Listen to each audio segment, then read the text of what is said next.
Nagbabalik po muli ang inyong lingkod at nagbabalita ng mga balitang dapat nating malaman dito sa ating bansa. Ito ang Balitang Pambansa. Atin ngang matutunghayan sa channel na ito kung ano ang nangyayari sa loob ng ating gobyerno at syempre tumutulong na rin sa ating mga mamamayan na malaman ang katotohanan dahil mayroon tayong karapatan na malaman ang tunay na nangyayari sa ating bansa. Ngunit bago natin panoorin ang balita, huwag niyo pong kakalimutan na mag-subscribe sa ating channel at pindutin ang notification bell para lagi kang maging updated sa ating mga bagong videos na ina-upload araw-araw. At sa ating mga solid viewers naman dyan ay maraming salamat naman po sa walang sawang pagsuporta. At syempre, huwag din pong kakalimutan mag-iwan ng like at i-share ang ating mga videos. At kung mayroon ka naman pang opinion, ang ating comment section ay bukas para sa inyong mga hinaing. Ito na nga mga kaibigan, ating panoorin ang buong video. Salamat po muli and God bless!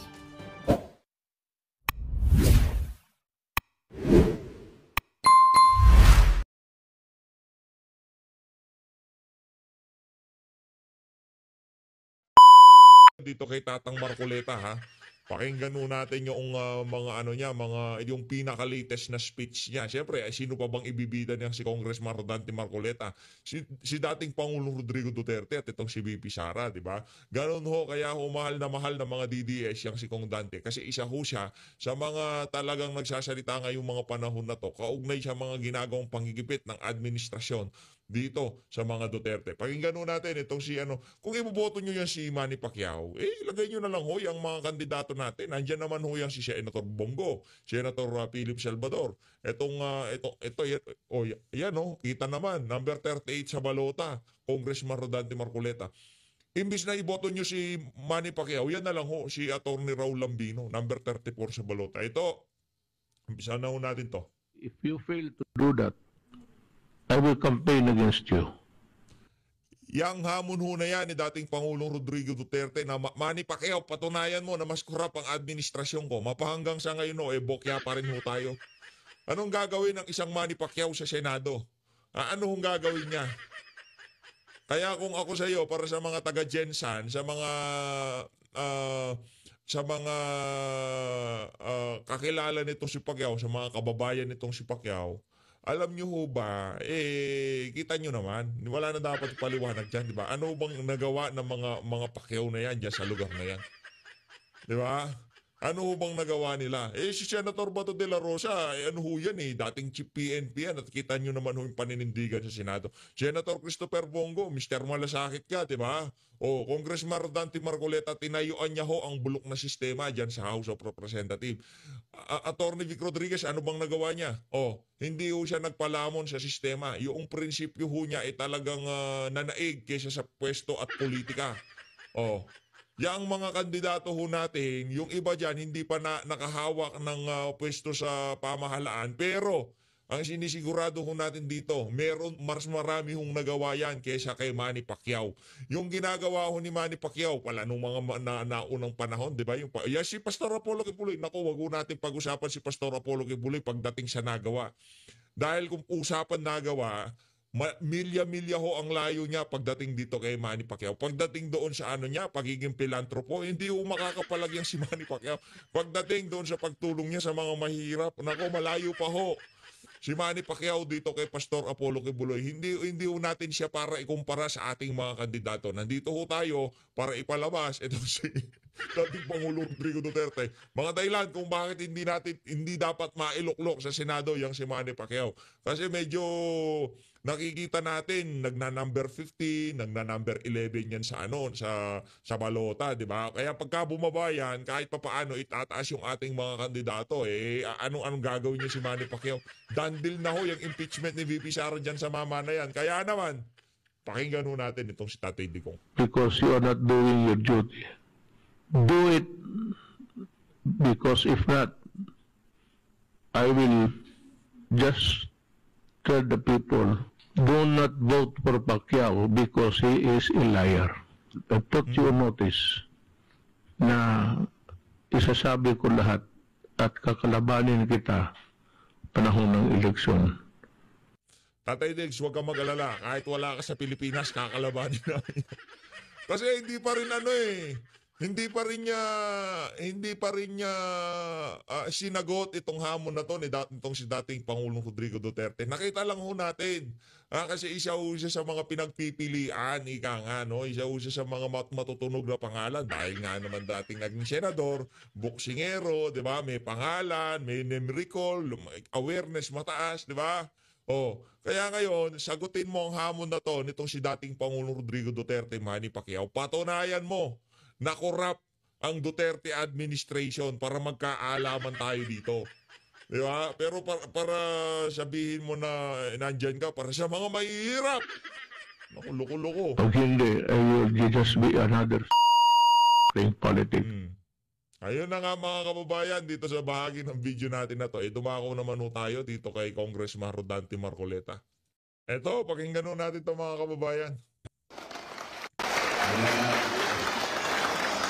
Nakasaysayan po sa akin Tata Marcoleta. ang bawat lugar na pinupuntahan ko pagka alam po ito ang lalo-lalo na po kitang-kita po sa mga mula ninyo na nasasalamin pati sa puso po ninyo ang katapatan ng pagtanggap ninyo sa akin sa umaga.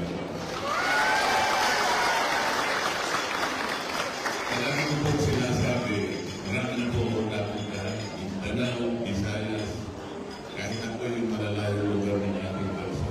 Kailangan po makakumus na kayong lahat. Napakahirap po kasi ng kalagayan ng ating bayan ngayon. Unang-una po yung pamumuhay. Talaga po ngayon nawa, tumaas ng presyo ng pangunahing pangangailangan ng mamamayan. Lalo-lalo na po ang pagkain. Mura po ba ang bigas ngayon, mga kababayan? Kapag iba hindi sumasagot, parang okay lang sa mga. Mura po ba ang bigas ngayon?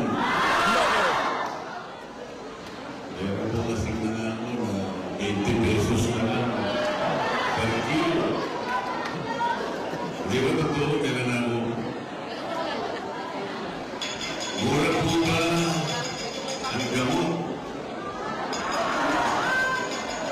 Yung pang-hospital po, mura? Yung kuryente mo, mura? Parang gusto mo pong maniwala sa inyo sapagkat noong isang linggo po, kung nabasa niyo po sa diaryo, meron ng survey po. Nakalain po ninyo 27% ng ating mga mamamayan. Ito po yung pinakamahirap na bahagi ng ating mamamayan. 27%. Malaki po malaki ito. Ang nakararamdam po ng gutom. Hindi po nangyari ito. No? Karaniwan hanggang 12%, 15%. Ngayon po, 27% ang nakararamdam po ng gutom. Doon talagang wala sa makain. Kawawa po, gano'n. Noong Enero po, kung nabasa ninyo yung survey, ang sinabi naman po, 63% ng ating mamamayan, ang tingin nila, damdam nila sa sarili nila, ay mahirap sila.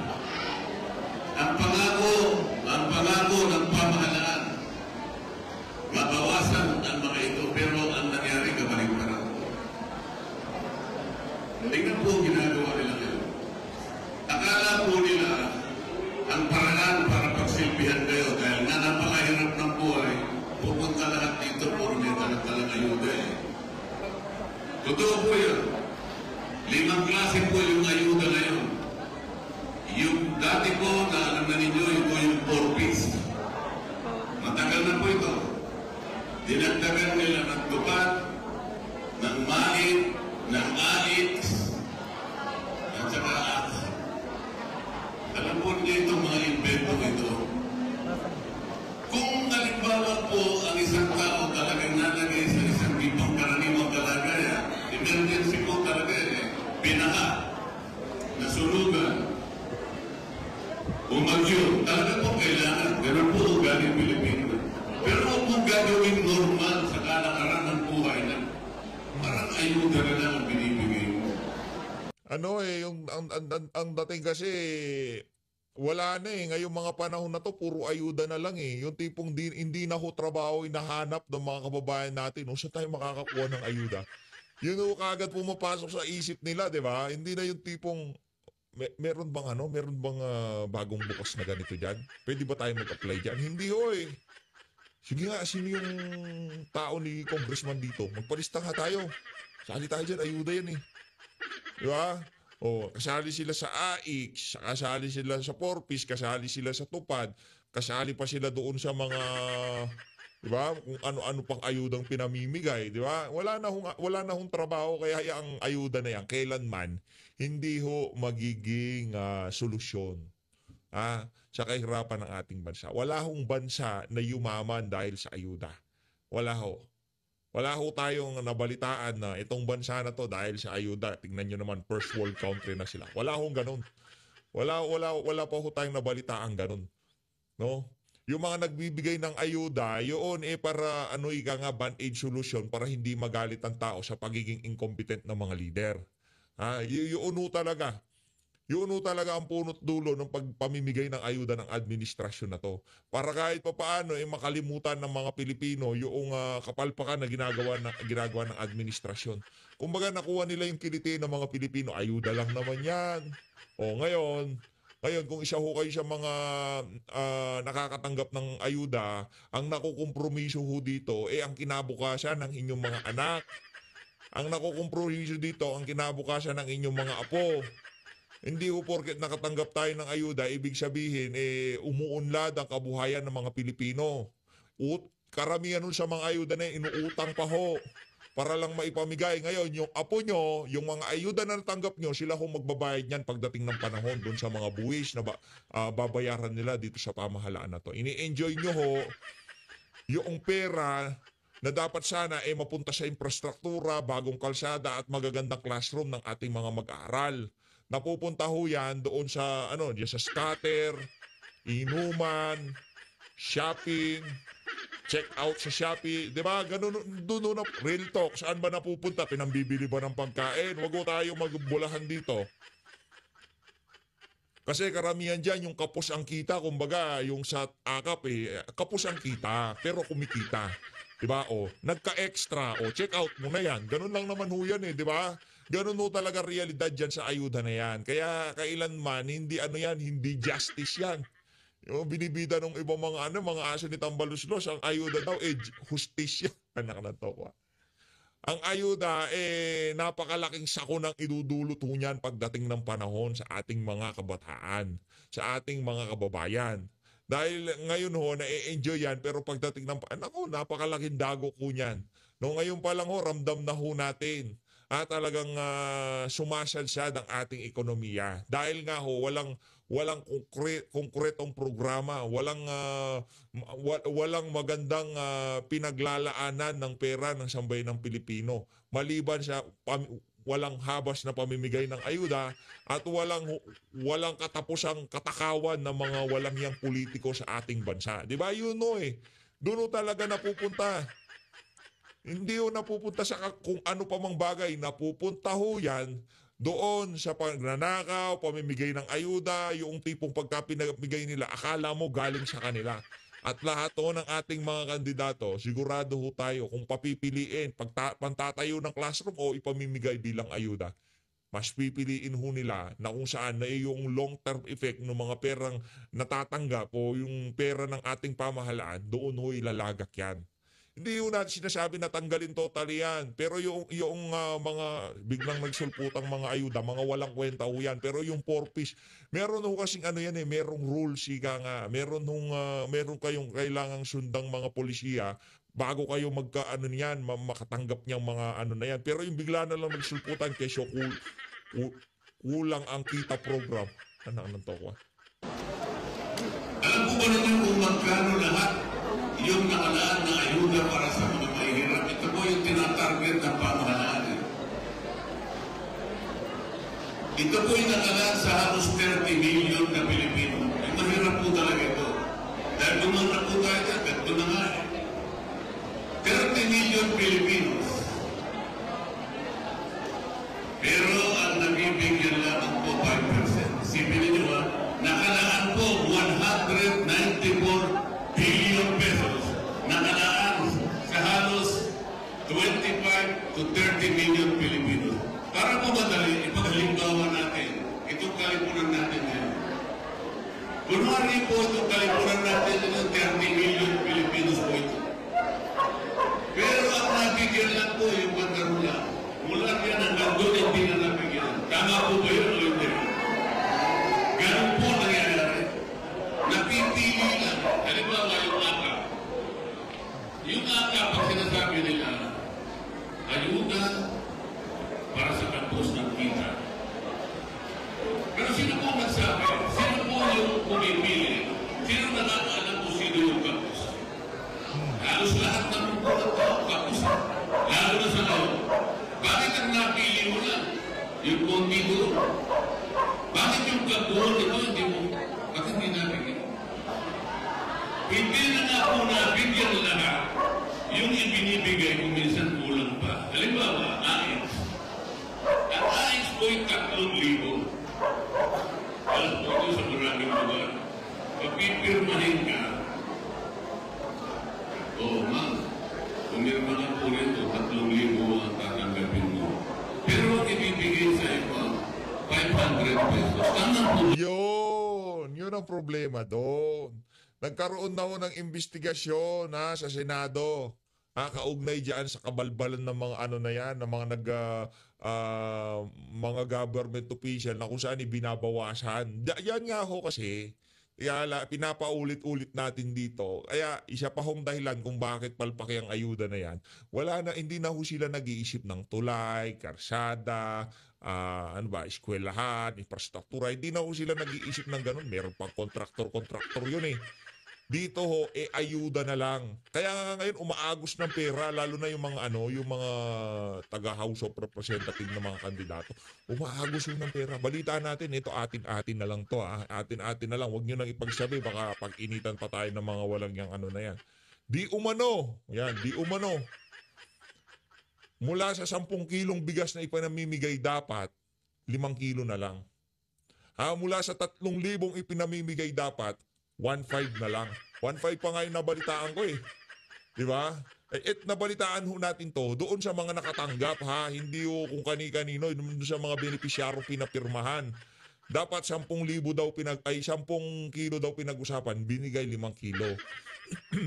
Pinag-usapan 3,000, binigay daw 1.5. Ganon katindi ho, ganon ho katalamak ang korupsyon dito sa pamimigay ng ayuda na to ng mga politiko. Ganon ho katindi.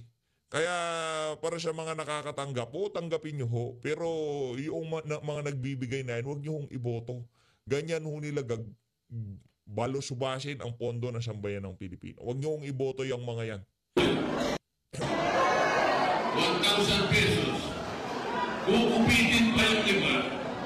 Saan ka naman nakakita gano'n at patakaran ang isang pamahalaan? So hindi na po nabibigyan lahat. O kung nabibigyan man lahat, binawasan naman, ibinulsa yung karamihan. Hindi po gano'n ang paraan. Hindi po yun ang hangarin ng isang Pilipino kahit mahirap lang siya. Ang gusto ng Pilipino, gumawa ng paraan. Palakihin mo, palaguin mo, pasiglahin mo ang ekonomiya para magkaroon ng maraming trabaho, maraming paggawa, maraming negosyo, maraming ang mga pagkatrabaho, dadagdagan niya ang kita sa pamilya, pati po yung mga produktong gagawin, darami, bababa ang presyo ng bilihin. Ganun dapat ang paraan. Hindi yung pananatilihin ito sa isip niya na, ito po yung sa inyo. Hindi po. Ang Pilipino mayroong dignidad. Gusto niya sa buhay niya, sa isang panahon ay aasahan niya, makakakalas siya doon sa tali ng kahirapan. Hindi siya papayag na ipamanan sa pamilya niya ang kahirapan. Pero ngayon ganito po ang nangyayari. Dahil po sa corruption dito sa ating bansa. Alam po niyo kung bakit ayaw ko na sa House of Representatives at gusto kong pumunta sa Senado. Dalawang bagay po. Dito sa House of Representatives, maaaring iba po nalalaman ninyong nangyayari. pagka kami po'y nagkakaroon ng usapin, at kapag ako po nagsalita, dahil kapag ako po nagsalita sa kanila, palaging ibinabatay ko lang po sa tungtunin at mga batas. Wala po akong kikilingan, kailangan batas.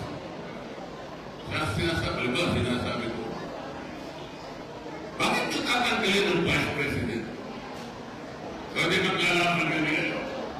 Wala naman silang maitibate, wala silang maitatuwiran. Ang gagawin lang nila, guguluhin ako. May naggugulo po sa akin palagi ko naman nakikita niyo po sa YouTube o sa... May tatlo pong naggugulo sa akin sa tuwing yung magsasalita. Bukod sa pinapatay yung mic ko. Huwag lang dito, tawag ko yung mic ko. Walang kalaban dito.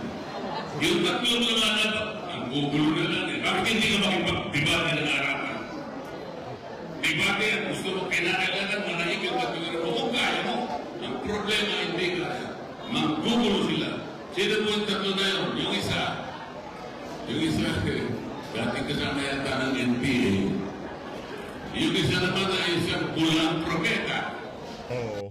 Yung isa dating kasama ng mga makakaliwa, o yung isa bula ang propeta. Hindi man pinapangalanan ni Kong Dante pero maliwanag pa sa sikat ng araw kung sino yung mga tinutukoy niya na yan. Yan o yung mga walang kwentang congressman. Yan o yung mga congressman na wala na hong ginawa dyan sa House of Representatives kundi mamulitika. Yan o yung mga congressman na sobrang iyakin. Hindi o sila pwedeng batikusin. Itong si Kong Dante, walang yung pinakita niya sa video sa House of Representatives, di ba? Hindi katakot-takot na mura ang inabot nitong si Kong Dante. Pero hindi mo natin siya nakita na yung tipong gigil, yung tipong ganito, ganyan gagawin dito, ha? Paano nyo yan? Diba? Hindi siya umiiyak sa social media. Ang tinitira pa nitong vlogger na to, pati yung relihiyon na kinabibilangan ni Congressman Rodante Marcoleta. Tayo naman, hindi naman natin tinitira yung, diba? Kumbaga, ano lang tayo, talagang issue-based lang yung mga pinag-uusapan sa social media. Yung mga ginagawa nila sa House of Representatives.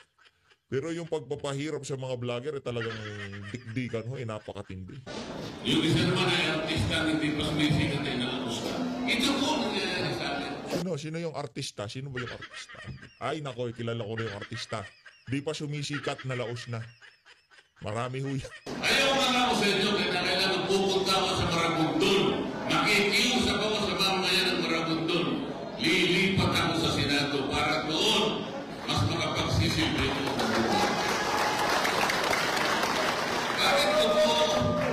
Bakit ko po sinasabi sa inyo kanina? Kumura ko yun.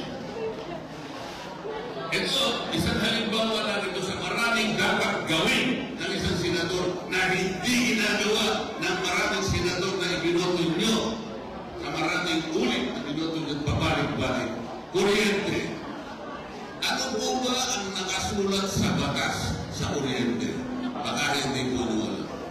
Yung batas sa kuryente nagawa po 2001.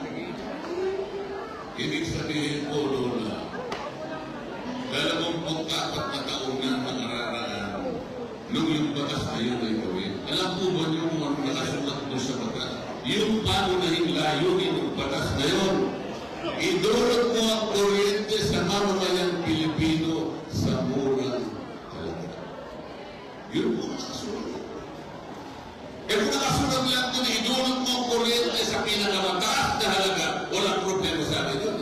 Yung palang layunin, pagkakasan pa pamahalan pa hindi na ganoon nakasulat. Murang abot kaya na lang. Hindi abot langit ang halaga. Kaya po ang presyo ng kuryente sa bansa rito, kabaligtaran ang nangyayari. Tayo pinanamataas ang kuryente sa buong Asia. Bakit po? Wala po nagbabantay sa mga batas na ginagawa. Magaganda po yung batas. Magaganda yung batas. Para po kayo bumili ng mga gamit na magaganda sa bahay po ninyo. Ang dami ng magagandang gamit. Magagandang ba? Magagandang gamit. Ayaw mo na mag-isuot. Ayaw mo na mag-gamitin. ang gagamitin pang video kay Vice? Ano nangyayari sa gamit na bilang? Ang batas po ay ginawa para sa kapakanan at sa kararang ng Pilipino. Ito kung Dante ha, ito tayo naman ho dito sa PH Update. Kumpiyansa tayo na yung mga sinasabi ng mama na yan, makikipagbalyahan yan sa Senado para maisakatuparan niya yung mga pinapangako niya na yan. Naniniwala ko tayo dyan. Talagang tututuhanin ni Kong Dante Marcoleta yan. Kasi pagka senador ka, yung iba ko kasi senador, kaya hindi nagsasalita. Marami ko kasi silang kargada. Ibig sabihin kargada, marami silang mga nakaraan na pwedeng balikan sila ng administrasyon. Yun. Meron silang mga pagkakamali sa mga nakalipas na panahon. Nakita nyo naman itong administrasyon na to. Dating presidente nga, kaya nilang ipadala sa Netherlands, di ba? Kaya yung ibang mga kargado, may bagahe, ika nga. Pero matitino naman sila. Kahit pa paano, nakikita naman natin na nagpe-perform sila sa Senado. Kaso nga, meron ho silang bagahe, kaya hindi ho sila makapag-all out. Pero kung makapaglagay tayo ng senador na walang bagahe, walang maibabalik ang administrasyon, walang maibabato sa kanila yung administrasyon, lahat ho ng kapalpakan na ginagawa ng administrasyon na to, sigurado ho i-call out nila. Lalo na yan si Congressman Dante Marcoleta. Attorney Vic Rodriguez, Pastor Apollo Kibuloy. Sigurado ho tayo dyan. Yan si Senator Philip Salvador. 58 to. Suportahan ho natin. Senator Philip Salvador. Saludo ho tayo dyan. So always, tapusin naman natin. Ito pa lang kay, ang tawag dito, kay Boy Kilay. Meron ho siyang pa-press call kahapon. Pakinggan ho natin ito mga kababayan. Huwebes ng umagang ito na sana tapusin natin bago magsimula yung hearing. Okay, sir, regarding the letter of Executive Secretary Lucas Bersamin, what can you say dun sa mga binigay niyang reason bakit hindi pinayagan yung mga cabinet members na umattend ulit sa second hearing regarding the arrest of former President Duterte? Noong nakaraan tayo nagkita, hinihingi niyo ang kopya ng sulat. Dinala ko na yung 3 sulat na hawak ko. Yung unang sulat, bago yung hearing na una ni Senator Amy, yung pangalawang sulat na addressed sa akin at kay Senator Amy, at yung pangatlong sulat na addressed lamang sa akin. Klaro dun sa unang sulat at dun sa naka-address sa akin ang pag-invoke nila ng executive privilege. Sa unang sulat, sinabi nila na i-invoke nila yan sa mga katanungan na maaaring ipukol na may kinalaman sa executive o sa cloud na executive privilege.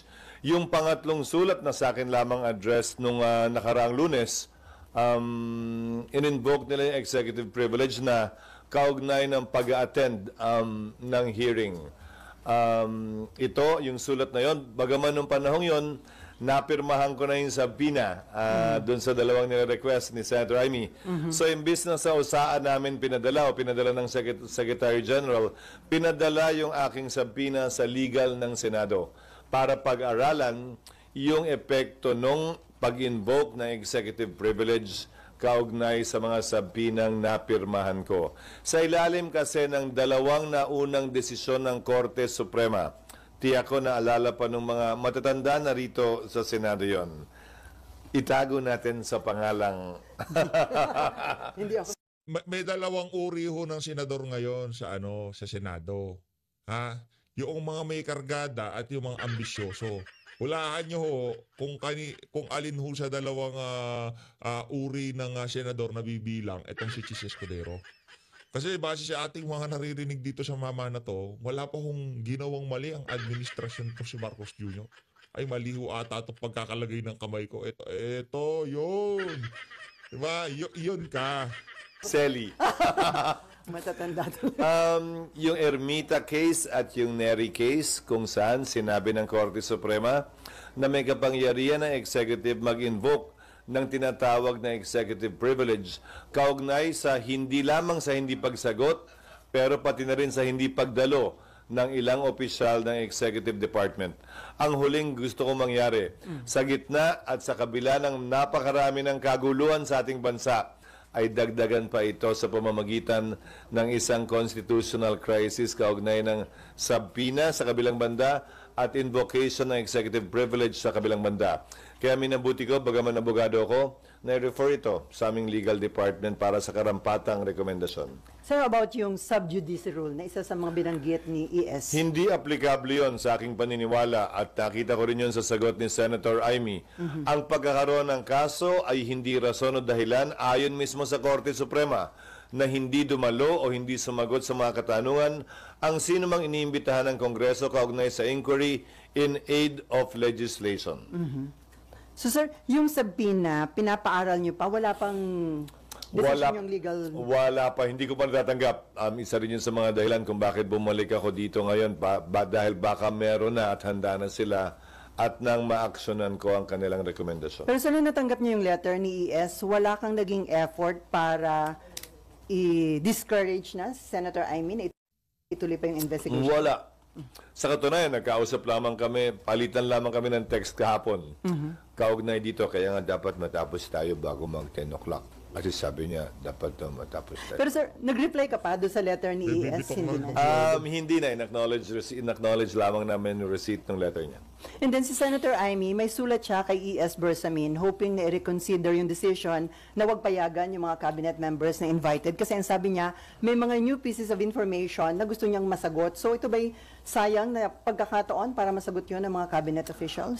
Palaging sayang na pagkakataon yun. Pero yung mga tanong naman na pwedeng maipukol ngayon sa hearing kung talaga hindi sila dadalo, ay pwede pa rin naman sagutin ng mga cabinet members kung ito'y hindi lalabag sa executive privilege. Dito man sa pagdinig o sa ibang pagkakataon o sa iba't ibang interview na maaari nilang gawin. Hindi ibig sabihin may itinatago, sir? Para sa akin, hindi rason yun para sabing may tinatago dahil sinagot naman lahat ng tanong nung nagdaang hearing. Ngayon kung may mga panibagong tanong, magandang maipukol yun. Hindi na isagot. Senator Chis Escudero, kasama ka talaga doon sa mga ambisyoso. Di ba? Kaya hindi mo matira-tira. Nasagot ho ba? Wala ho silang ginawa kung hindi invoke yung executive privilege at saka yung sub judice. Ikaw talaga, Chis Escudero, ha? Senate President ka na, hindi mo pa pinapanood kung ano nangyayari dyan sa mga pagdinig sa Senado. Nasagot. Anong sagot ho nila kaugnay doon sa kung bakit minadali? Kung sino yung mga nagplano? Kailan po pinagplanuhan? Anong nasagot doon? Sige nga. Ang kapal ng mukha nitong si Boy Kilay eh. Diba? Nasagot daw. Ano yung nasagot?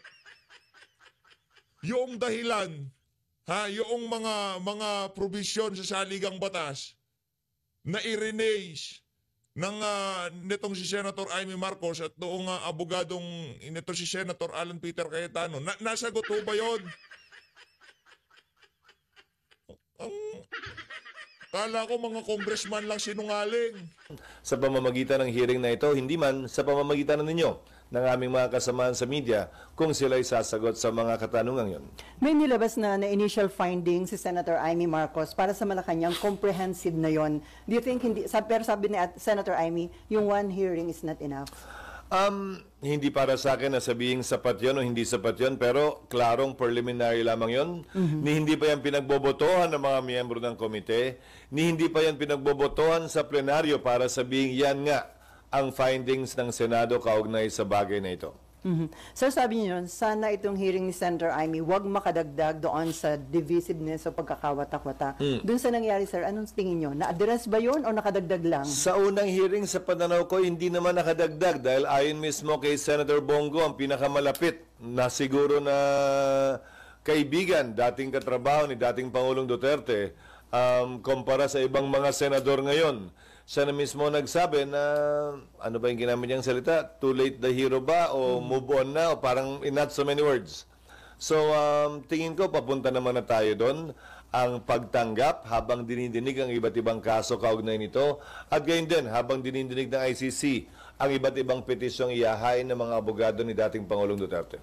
So yung hearing today, sa tingin nyo, may mangyayari pa kung wala naman ni isa sa cabinet members yung dadalo? Ayokong pangunahan dahil may mga eksperto din yata inimbita si Senator Amy. May ilang resource persons din siya na alam ko'y dadalo. So maaaring magamit yung oras ng komite doon sa mga resource persons na yun. Pero si BP Sara mukhang naka-move on na. Pasalamatan pa nga niya ang Pangulong Duterte. Si PBBM for allowing